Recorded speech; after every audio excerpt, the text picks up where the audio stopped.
He said nothing when they laughed. He just set down his mop, looked at the whiteboard, and asked if he could try. That was the part nobody talked about afterward. Not the theorem, not the silence that followed. Just that quiet question from a man in gray coveralls who smelled like floor cleaner and had a coffee stain on his left sleeve that he'd stopped trying to scrub out somewhere around 2019. His name was Walter Pruitt. Most people at Hargrove and Associates Law Group knew him only as the man who came in before 7, emptied the bins, wiped down the glass panels in the conference rooms, and left without a word. He had a lanyard with a laminated badge that said faculties, and he wore it tucked into his breast pocket as if he'd rather not be reminded it was there.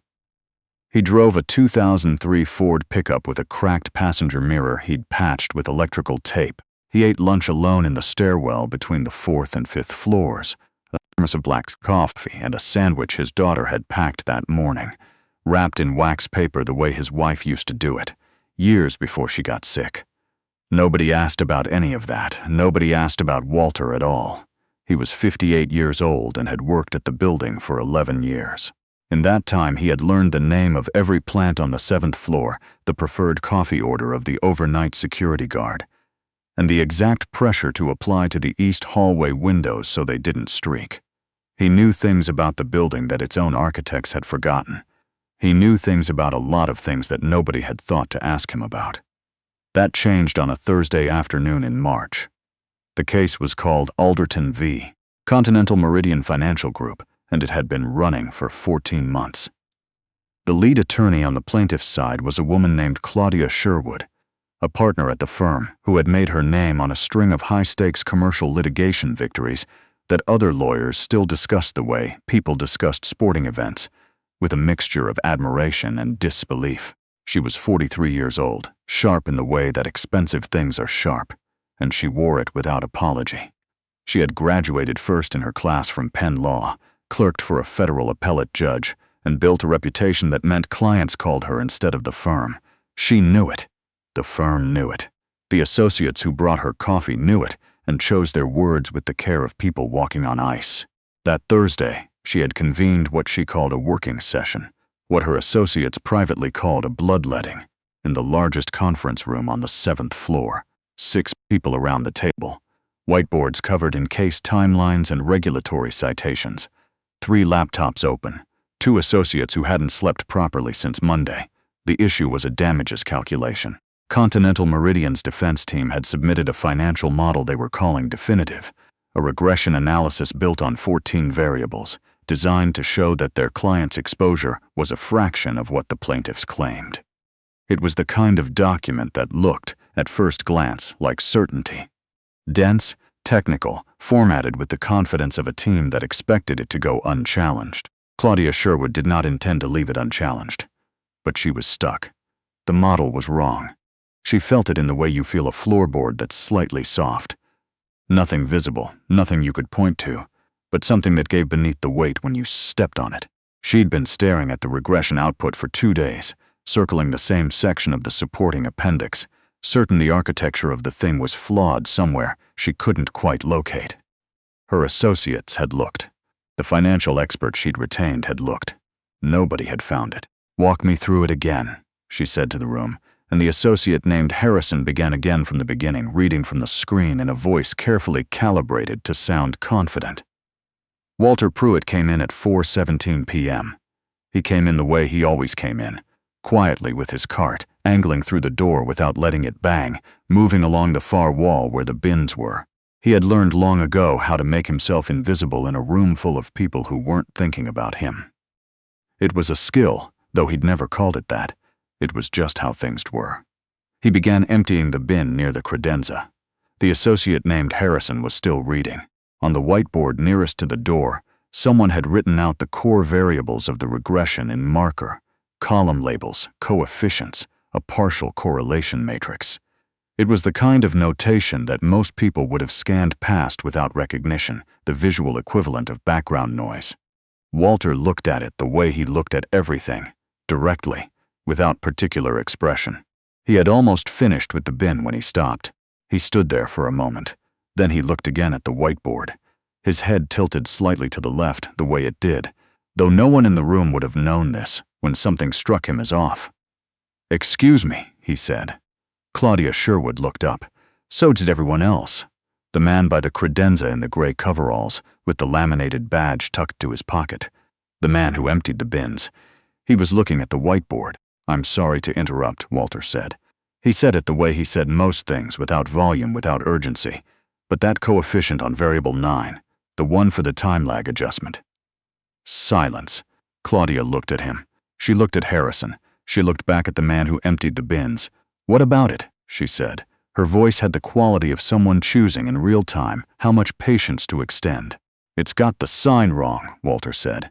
"If the lag is backward-looking, it should be negative. The way it's written, it's treating the variable as forward projecting. That would inflate the correlation artificially."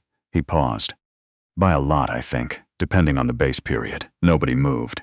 One of the junior associates, a young woman named Priya Ose, who had been at the firm for 8 months and had learned to read the room very quickly, looked at the whiteboard, then at her laptop, then back at the whiteboard. Claudia Sherwood did not look at the whiteboard. She was still looking at Walter. "You work facilities," she said. "Yes, ma'am. And you're telling me there's an error in a regression model, submitted by Continental Meridian's quantitative analytics team. I'm saying the sign on variable 9 looks wrong," Walter said. He was still holding the trash liner. "I could be mistaken. It caught my eye. Someone at the table made a sound. It wasn't a laugh exactly. It was the sound of someone suppressing the instinct to dismiss something out loud and deciding to let the silence do it instead." Claudia held up one hand without looking away from Walter. "Show me," she said. He set the liner down beside the cart. He walked to the whiteboard, and the room watched him the way rooms watch something unexpected, with the alert stillness of people recalibrating. He picked up a marker. He wrote slowly and without hesitation. He started with the lag structure, laid out the directionality assumption embedded in the original model, then showed, in 4 lines of clean notation, what the sign should produce versus what it was producing. He didn't explain as he wrote. He wrote the way someone writes when they've already done the thinking and are simply recording it. Then he wrote the correction. Then he wrote what the corrected coefficient implied for the correlation matrix across 3 of the 14 variables. The room was very quiet. Priya Ose was typing.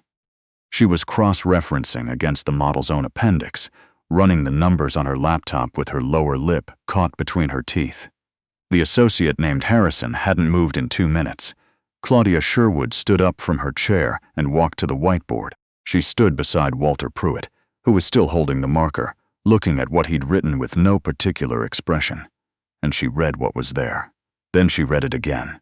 Then she took the marker from his hand, not unkindly, and traced one of the lines herself, following the logic. "If this is right," she said to no one in particular, "their model underestimates variance in the post-adjustment period by between 31 and 38%, Walter said, depending on where you set the base period cutoff. If they used calendar year, it's closer to 38. Priya Ose looked up from her laptop. "He's right," she said. "The sign is wrong. I'm running it now and She stopped, typed, 36.4%.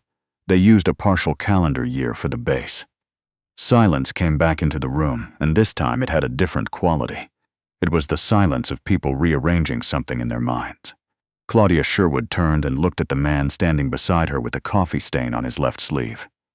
"Who are you?" she said, not rudely, but with the directness of someone who has just realized they don't know something they should know. "Walter Pruitt says," she said. "Who are you?" He didn't answer that day. He finished emptying the bins, replaced the liner, and left the way he always left, quietly, without ceremony, nodding once to the room as he angled his cart back through the door. But Priya Ose was not the kind of person who let a question sit unanswered for long. She found out the following morning, the way people find things out when they know how to look, methodically, without announcing what she was doing. Walter James Pruitt, born 1966 in Covington, Kentucky. Bachelor's degree in mathematics from the University of Cincinnati, 1988. Master's degree in statistics from Carnegie Mellon, 1991. Doctoral work, 3 years completed, not finished, at the University of Michigan, where he'd been studying time series econometrics under a professor named Howard Kellner, who had described him, in a letter of recommendation Walter apparently never used, as one of the 2 or 3 most naturally gifted students he had encountered in 30 years of teaching. He had left Michigan in 1994. His wife, Angela, had been diagnosed with early-onset multiple sclerosis that spring, and the prognosis had been uncertain and the costs had been immediate, and Walter Pruitt had made the kind of decision that doesn't make itself. He simply made it, without drama, and then he didn't revisit it. He went home. He got a job. He got a better job. He worked as a data analyst for an insurance company for 6 years, a position that was well beneath what he was capable of and that he performed without complaint. When his daughter was born, he named her June. When Angela's condition progressed and her care became more demanding, he shifted to work that let him be home by 3. When the insurance company downsized, he took what was available. When the building management company hired him 11 years ago, he showed up on the first day with his tools and his thermos, and he did the work. He had not published, he had not taught, he had not attended a conference or submitted a paper or sat for a professional credential. He had kept a notebook, several of them actually, in a milk crate under the bed he'd shared with Angela until she passed 3 years ago, in which he worked through problems that interested him, not for any audience, not toward any goal, just because the thinking itself was a thing he needed the way other people need music or sleep. Priya read all of this and sat with it for a while. Then she printed the letter from Professor Kellner, which she'd found in a digitized archive of departmental records, and she brought it to Claudia Sherwood's office. Claudia read it at her desk without speaking. Then she set it down and looked at the surface of her desk for a moment. 36.4%, she said, mostly to herself. Yes, Priya said. If he's right about the base period interpretation, if we can demonstrate the model was constructed on a flawed directionality assumption, that's not a numbers dispute. That's methodology. That goes to the credibility of the entire analysis. I know, get him on the phone, Claudia said. Then she stopped. No. Go find him. He was on the 5th floor when Priya found him, replacing a fluorescent panel that had been flickering since February.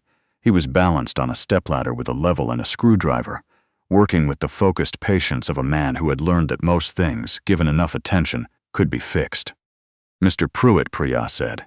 He looked down. Miss Osei. She was briefly surprised that he knew her name. She probably shouldn't have been. Monsieur Sherwood would like to speak with you, she said. When you have a moment. He finished seating the panel, tested the connection, climbed down from the stepladder, and folded it closed with a practiced movement. He set it against the wall. I have a moment now, he said. What happened over the next 3 weeks had a quality of quiet momentum, the way certain things do when the right mechanism finally engages. Claudia Sherwood did not make speeches about it. She was not sentimental, and she had not suddenly become so. But she was also a person of genuine intellectual honesty, which meant that when she encountered something real, she recognized it, and she did not pretend otherwise for the sake of appearances. She brought Walter into the case as a consulting expert. She had her senior partner review the arrangement, and her ethics counsel sign off on the engagement. She paid him at a rate that made the billing partner's eyebrows move slightly, though not enough to say anything, because Claudia Sherwood's cases tended to resolve in ways that justified the expense. Walter came in after his facilities shift. He sat at the conference table in his coveralls because no one had suggested he change, and he didn't think to. He reviewed the full regression model, all 14 variables, all supporting documentation, 4 years of underlying financial data over the course of 9 evenings. He did not use a calculator. He wrote in a yellow legal pad with a mechanical pencil he'd carried in his breast pocket for so long that the clip had worn a groove in the fabric. He found 3 additional errors. One was minor, one was significant, one was the kind of finding that changes the shape of a case. The third error concerned the exclusion of a subset of transaction records from the base dataset. Records that, when included, shifted the calculated exposure figure by a factor of 2.3. The exclusion had been presented in a footnote as a standard normalization procedure. Walter read the footnote twice, set down his pencil, and said quietly, to the empty room around him, "That's not what normalization means." He wrote a 14-page technical memo. He wrote it the way he wrote everything, precisely, without ornamentation, in language that was clear enough for a judge to follow without being simplified to the point of imprecision. Claudia Sherwood read it in one sitting. She called her financial expert, who read it and called her back and said, with something in his voice she hadn't heard from him before, "Where did you find this person?" The defense team's damages model was challenged. Their expert was deposed. During the deposition, the expert, a credentialed economist from a Washington consulting firm with a wall of certifications and a rate of $650 an hour, was handed Walter's memo and asked to respond to each point in sequence. He responded to the first two. On the third, he asked for a break. The break lasted 20 minutes. When the deposition resumed, the expert conceded that the base dataset exclusion could, under certain interpretive frameworks, be characterized as non-standard. Under further questioning, he acknowledged that Walter's alternative calculation methodology was, quote, a reasonable approach. It was, in the language of that world, a significant concession. The case settled 5 weeks later. The terms were confidential, but the number was not the number Continental Meridian had been counting on, and the managing partner sent Claudia Sherwood a brief email with 3 words, "Nice work." Claudia, which was for him extravagant, she forwarded the email to no one. But she did something else. On the last day that Walter's consulting engagement was formally active, she went to find him. Not to the conference room, not to her office. She found him where she'd seen him 100 times without registering it. In the east hallway on the 7th floor, his cart beside him, working his way along the glass panels with a microfiber cloth and the precise, practiced pressure that kept them from streaking. She stood for a moment without speaking. He had not heard her come up, or if he had, he gave no indication. "Mr. Pruitt," she said. He turned. He looked at her without surprise. "The case resolved," she said. "I heard," he said. He went back to the glass. She watched him work for a moment. She was a person who usually knew what to say, and she found that she was having to think. "You know what you did," she said finally. "What you found. It wasn't a small thing. I noticed a sign error," Walter said. "You found 3 errors and wrote a memo that held up against a $650 an hour expert in a federal deposition." He didn't respond to that. He moved the cloth in a slow, even arc. "I've been practicing law for 19 years, Claudia said. I've worked with experts from 4 countries. What you did in those 9 evenings," she stopped. She was not a person who left sentences unfinished often. "I want to know why you're here." He turned and looked at her then, not with offense, with something more considered. "I'm here because the east panels streak if you don't catch them before the afternoon sun hits," he said. "Has to be done before 2 o'clock. Most people don't know that."